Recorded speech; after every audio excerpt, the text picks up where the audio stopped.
Hola, soy Carlos Agarrabatuz, apoderado legal de Molar Painco Corp. Sí, fundamentalmente, gracias a que siguen compartiendo y recomendando mis videos para que otros se engrampen, puedo hacer otro más. Sí, claro, yo sé, empiezan a ver estas fotos en revistas o justo lo ven personalmente y parece algo nuevo. Pero el GNC Diesel o GLP, dependiendo de disponibilidad, no es algo nuevo. Tiene bastante tiempo, no solo en Argentina, sino que en todo el mundo.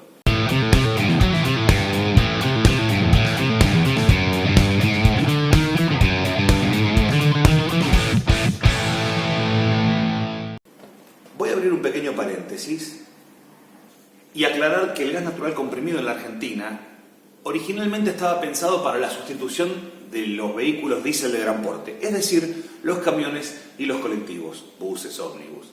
En ese entonces, y con las tecnologías disponibles del momento, no era algo muy viable. Entonces se optó por el plan B, que era convertir los nafteros, es decir, vehículos con motor ciclo Otto, a gas natural comprimido. Esto es así porque convertir el motor ciclo Otto a gas natural comprimido no es tan complejo como cambiar el ciclo de funcionamiento de un motor. El motor ciclo Otto trabaja a través de la ignición, como ya sabemos, por chispa, y eso combustiona la mezcla aire-combustible, que puede ser gas, aire, nafta, aire, puede ser gas natural comprimido, es decir, metano, puede ser gas licuado de petróleo, es decir, butano, propano, puede ser hidrógeno.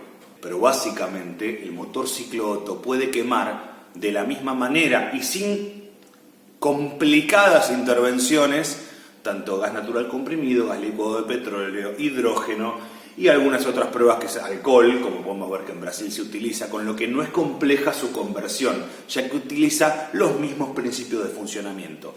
En cambio en el diésel era tanto más complejo, por lo que se puso en un segundo plano. Cierro el paréntesis. Gracias al archivo de Test del Ayer, tenemos estas imágenes que pertenecen a la revista Corsa número 886 de mayo de 1983, en donde los ingenieros de gas del Estado estaban haciendo las primeras pruebas con el gas natural comprimido. En este caso, el equipo utilizado es un IMCO de origen norteamericano. El link lo pueden encontrar en la descripción. Este equipo, si bien vetusto y arcaico, todavía se utiliza en vehículos con tecnologías obsoletas, como el video que estamos mostrando en este momento. Okay, you got your carburetor. Top of that, you got a vaporizer.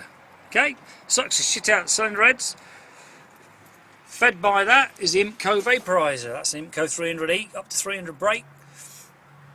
Okay. También pueden encontrar en la descripción de este video el link para ver todos los originales.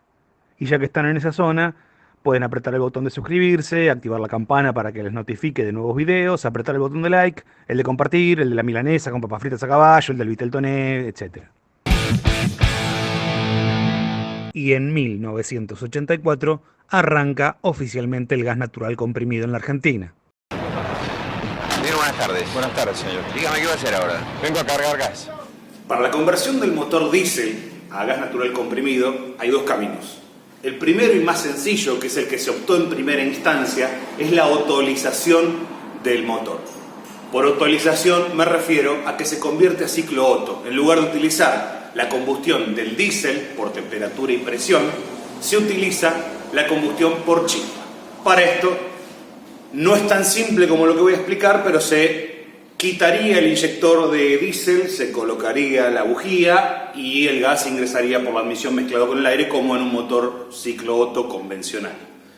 No es tan sencillo como lo que relato porque en el desarrollo se tienen que cambiar materiales, se tiene que bajar la compresión, dado que 20 a 1 no es una compresión ideal para funcionar con gas natural comprimido, mucho menos si ese motor es turbocomprimido, como gran mayoría de los motores diésel ya de esa época, que habían optado por la turbocompresión para tener buenas prestaciones y consumos contenidos, en lugar de ser motores muy grandes aspirados. El sistema dedicado tiene como ventajas el mayor ahorro producto de que está utilizando gas al 100%, no requiere de ningún otro combustible ni tiene la posibilidad de hacerlo. El funcionamiento es más limpio, también es más silencioso, dado que no existe el golpe diésel. Las emisiones contaminantes son mucho más bajas que en cualquiera de las dos opciones, es decir, más que con diésel solo y más que con el dual. Mantenimiento pasa a ser mucho más simple y económico, puesto que corresponde cambiar bujías, cables de bujía, bobinas, etc. de la misma manera que en un naftero. En cuanto a las contras, la imposibilidad de funcionar en otro combustible representa un grave problema en el caso de agotar la carga de los tanques. Por otro lado, el costo de la conversión es muy alto, ya que equivale tanto en mano de obra y repuestos a hacer el motor completo. Y a esto se suman, por supuesto, la unidad de control, las bobinas de encendido, inyectores si correspondiera o sistemas de lazo cerrado. Las prestaciones del motor se mantienen prácticamente iguales. Si bien se puede lograr mayor potencia y torque, se condena la durabilidad del motor. Y en estos motores pesados, que están diseñados para proporcionar grandes valores de par motor a muy bajas revoluciones, aumentar estos valores penaliza los márgenes de seguridad. El consumo también es equivalente.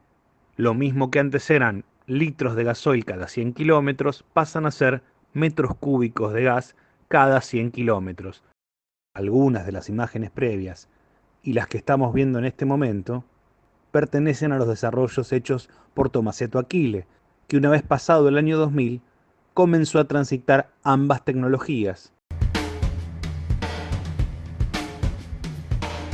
La temática de la contaminación ambiental usted la conoce perfectamente bien. Eso está obligando a que los vehículos de uso urbano y suburbano tengan necesariamente que cambiar su filosofía, fundamentalmente de qué sale por el caño de escape. Y sin ninguna duda, el gas natural comprimido es una excelente opción.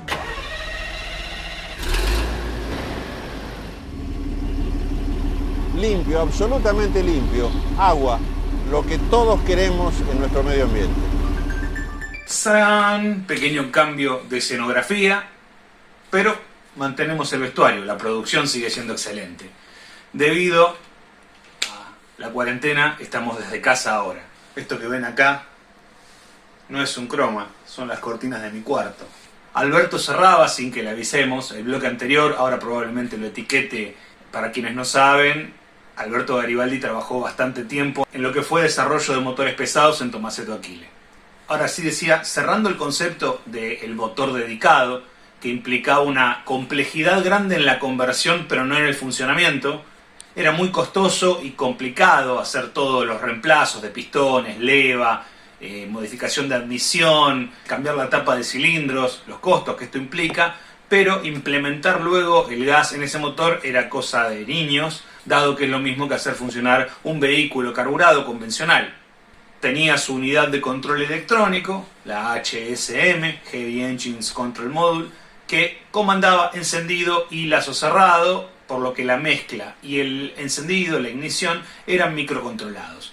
Podía cumplir con normas Euro 4 de contaminación y ya había sido ensayado para esto, pero nos agarra una época de la industria automotriz donde las mecánicas en las que se implementaba ya eran obsoletas, no existían más. Y en la Argentina ya estaban apareciendo los vehículos diésel de gran porte con Common Rail, lo cual permitía la otra tecnología, el DDF o el Dual. Entonces tenemos que recordar que al inicio se optó por la conversión completa a auto porque era más simple luego de convertir el motor a auto hacerlo funcionar en gas. Y hubo muchas empresas que ni siquiera trabajaron con sistemas de encendido microcontrolados, sencillamente le ponían un distribuidor donde iba la bomba inyectora y se regulaba como un equipo de segunda generación. No había control de mezcla.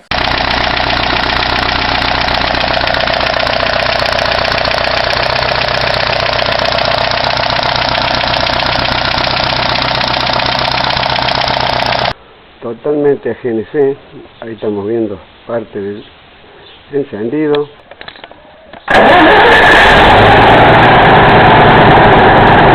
Por supuesto que no eran las conversiones más exitosas en durabilidad ni en prestaciones, pero funcionaban. Parte de las interrogantes probablemente con lo que vimos hasta ahora las tengan resueltas. Ventajas de un sistema y desventajas de este sistema. Ahora falta encarar el otro sistema, es decir, el DDF, el Dual, y ver qué otras ventajas y qué otras desventajas tienen. Y recordemos que esto recién se puede aplicar cuando la tecnología del motor que teníamos a mano, que teníamos en el parque automotor de ese momento, lo permite. Cuando aparecen, repito, los sistemas Common Rail. Hay que pensar también el contexto cuando todo esto comienza, que no es cuando comienza aquí, sino bastante tiempo atrás, y en ese momento la tecnología disponible no permitía la aplicación de sistemas duales. De hecho, la tecnología del motor, estamos hablando de inyecciones mecánicas todavía, no permitía la aplicación de sistemas duales, o los que había no eran lo suficientemente confiables en la durabilidad. Se imaginen que para estas pruebas se han roto miles de motores en cada una de las fábricas cuando se hacían los desarrollos, y se optaba en ese momento, al inicio, siempre por la autorización o motores dedicados a gas, porque al momento era lo más confiable que se podía obtener debido a las tecnologías disponibles. Conforme las tecnologías de gestión de los motores se hicieron más avanzadas, pasaron al Common Rail y se podía administrar en una forma electrónica el combustible dosificado, a partir de ese punto los motores duales comienzan a tener más sentido. Y ahí es donde quienes en su momento habían optado por el camino del diésel otolizado o diésel dedicado a GNC, comenzaron a volcarse o a tener ambos caminos disponibles para un mayor portfolio, un mayor abanico de posibilidades. La ventaja del motor dual es que puede utilizar, de la misma forma que un auto convertido a GNC, un motor Otto convertido a GNC, puede utilizar solamente diésel si no hubiese gas disponible, o puede trabajar con gas en el porcentaje de sustitución que ahora les voy a explicar, sin mayor inconveniente que pulsar una llave conmutadora de la misma manera que se hace con un auto motor naftero con gas. Mantenemos el vestuario. No, estás equivocado. Si bien no es algo nuevo, No es la misma. ¡Ja! para el sistema dual se utiliza una cantidad de gas que ingresa por admisión, y quien hace la combustión es el sistema diésel. En esta animación, el color azul muestra el ingreso de aire. El gas en color verde, a través del pico colocado en la admisión, de la misma manera que en un equipo de quinta generación, y también en color naranja el diésel que hace la combustión piloto, la cual continúa inflamando el metano con el aire. Las proporciones correctas para el funcionamiento las determina la ECU, la cual debe ser calibrada al momento de que se desarrolla cada motorización. Pero no todos son rosas y el sistema dual tiene sus limitaciones. Como el diésel trabaja por calidad de mezcla, a mayor cantidad de combustible, es decir, mejora la calidad de la mezcla, se acerca a la estequiométrica, revoluciona, tiene más potencia, y a menor cantidad de combustible, es decir, peor calidad de la mezcla, en ese caso baja las revoluciones y queda al ralentí, o hasta se apaga si lo bajamos lo suficiente. El defecto aquí es que al utilizar dos combustibles que van mezclados a través de una central de control, muy similar a lo que hacen los equipos de inyección directa, tenemos la limitación de que si aportamos gas cuando el vehículo está en ralentí, se revolucionaría. Y se evacúa, aumenta la revolución, aumenta la potencia, con lo que no podríamos mantener el ralentí. Es por eso que estos motores, cuando están al ralentí, andan 100% a diésel, no estás ahorrando un mango en ese momento, está trabajando 100% a gasolina. En el momento que comenzamos a aumentar las revoluciones y ya hay una demanda de potencia un poquito más alta, comienza a aportarse gas y retirarse un poco de diésel.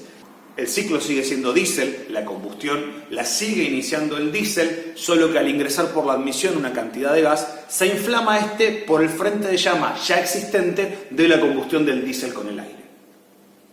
Como hablamos anteriormente, la combustión en los motores diésel siempre tiende a ser pobre, por lo que hay suficiente aire, suficiente oxígeno para vincularse con el gas y hacer una mezcla combustible ya existente en el cilindro. Si yo retiro el diésel por completo, el motor se detiene porque el gas no combustiona por sí mismo, o no combustiona en esas condiciones, digamos.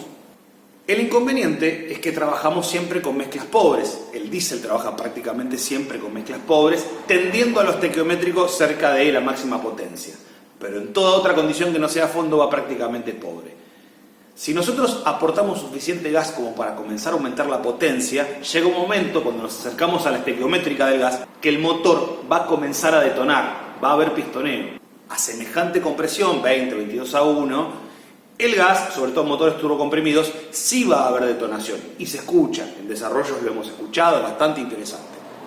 Entonces se trabaja en mezclas pobres que, por disminuir la velocidad de frente de llama del gas, el riesgo de detonación desaparece. pero obviamente la potencia no es tan alta. Entonces se buscan mapas en los que se sustituye una gran parte de diésel con una gran parte de gas, cerca del 60%, 65% en algunos casos. En algunos otros, y esto depende del motor, es incluso un poco más pesimista y no llega más del 50%, pero solo en situaciones de baja demanda de potencia, porque en el momento que le pedís todo, el motor va prácticamente 100% diésel, no utiliza gas. Entonces me preguntarán, pero entonces no me sirve porque yo cada vez que pise a fondo o tengo una necesidad de torque porque estoy subiendo una cuesta, sí, en esa situación va a andar prácticamente a gasoil. Los sistemas duales tienen razón de ser, encuentran asidero en rutas interurbanas o extraurbanas, en donde pueden recorrer 300, 500 kilómetros prácticamente sin cambios en la marcha, casi una marcha constante. En esa condición es donde se produce el mayor ahorro. En el momento que se ingresa a la ciudad y hay variaciones muy grandes entre la carga del motor, aceleraciones, desaceleraciones, va a haber un consumo mucho más alto de gasoil que el que sirve para que el equipo rinda o reditúe. Obviamente que esto ya se tiene contemplado y los camiones que van a ver por todos lados equipados con sistemas duales es porque están pensados para uso interurbano y gran parte del ahorro lo hacen en la ruta. La ventaja también es que el motor no deja de ser diésel, por lo que ante la ausencia o la imposibilidad de carga de gas es sencillamente seleccionar que utilice diésel y funcione solamente a diésel como está pensado. Una pregunta recurrente en las redes fue si puedo convertir mi auto. No voy a poner un ejemplo, pero vehículos pequeños. Como poder, se puede. La pregunta es si conviene. Que esa sí es una pregunta que me hicieron, si convenía. Cuanto más chico es el motor, más grande va a ser el esfuerzo, la carga de motor para moverse, por ejemplo, en la ciudad. Por lo tanto, el porcentaje de sustitución va a ser bajísimo. Y tenemos que pensar también el concepto y la idea de por qué se optó por los diésel pesados en la conversión a gas. El diésel pesado, el diésel de camiones, de ómnibus, es un motor que proporciona grandes valores de torque a muy bajas vueltas, es un motor que no tiene un consumo ideal, todo lo contrario, es bastante malo el consumo en comparación con cualquier otro motor, pero nos proporciona la posibilidad de mover grandes pesos, grandes cargas, que no podríamos con un motor más chico. Tiene cigüeñales gigantes, bielas gigantes, anclajes del cigüeñal al volante de inercia con un montón de bulones y dimensiones considerables. Esto es para que pueda soportar las exigencias a las que está expuesto. Entonces, si yo tuviese, por ejemplo, una Chevrolet C10 del 70 con un motor Perkins gasolero, ¿de qué me serviría convertir ese motor a gas que es gasolero? Con lo que me complicaría, si fuese posible hacerlo con el sistema DDF o dedicado, los costos que esto implica, el tiempo que esto implica, cuando es mucho más fácil ir y comprar un motor 230, 250 original naftero, convertir ese motor a gas y tengo un vehículo a nafta y a gas, un vehículo bifuel que puede funcionar con dos combustibles con mucha menos complejidad. Por supuesto que si hablamos de una EcoSport 1.4 TDCi, hacer la conversión a naftero no es tan simple porque hay que cambiar una gran cantidad de cosas y a eso sumarle la instalación, la conversión a gas. No es el mejor escenario y por supuesto que en lo económico no es viable. De realizarse se puede realizar. Los resultados van a ser los que expuse anteriormente, con lo que jamás económicamente va a redituar. La idea de todo esto, de las conversiones de diésel a gas, siempre es para vehículos de porte mediano tirando a grande, aunque hay quienes se han aventurado en hacer cosas sobre vehículos más pequeños. No es lo más recomendable, son motores que tampoco tienen una muy buena durabilidad cuando uno los saca de lo estándar, salvo raras excepciones. También están los asados que le meten gas por la admisión, esto es una pregunta que también me han hecho.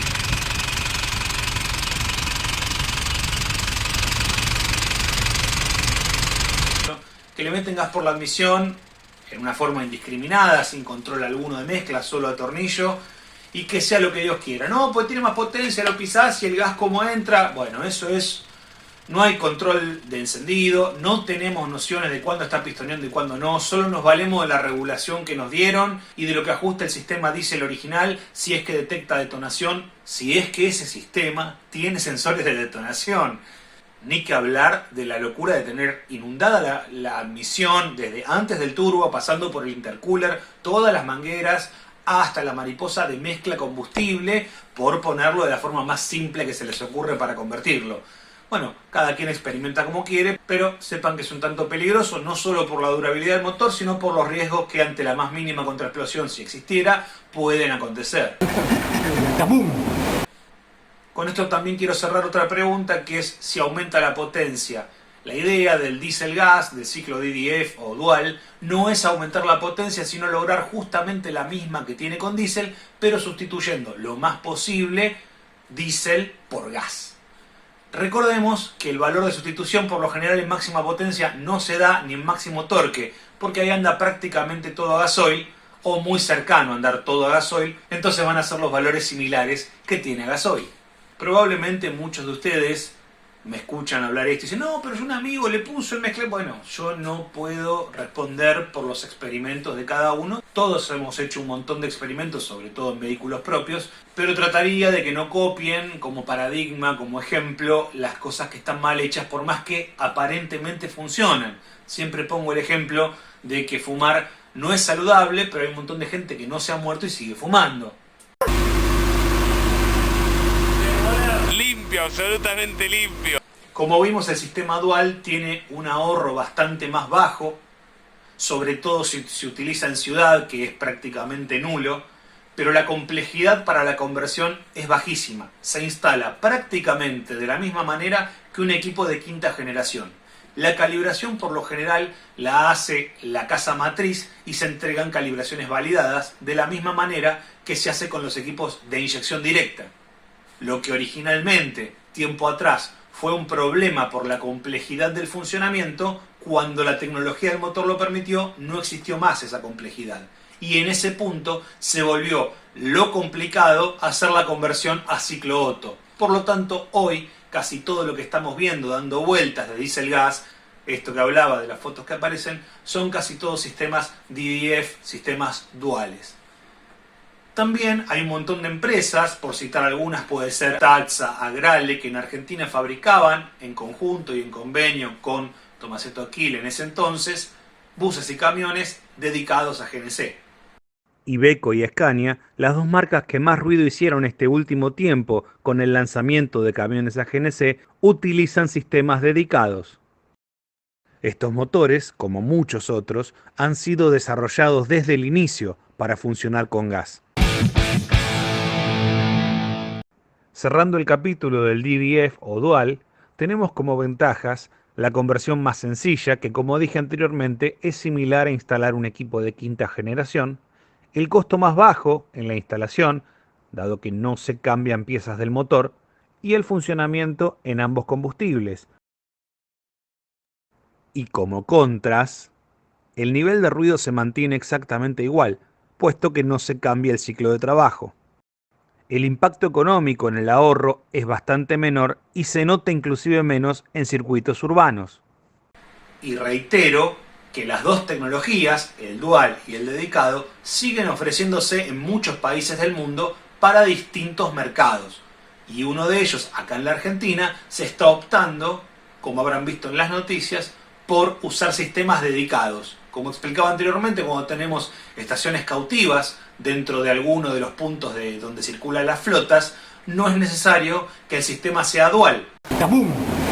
Hasta acá y termina el video, que lamentablemente se filmó en dos locaciones porque estamos aumentando la calidad de la producción de exteriores, bueno, de interiores. Acuérdense de compartir, de darle like, de apretar el botón de la milanesa, del Vitel Toné y chao.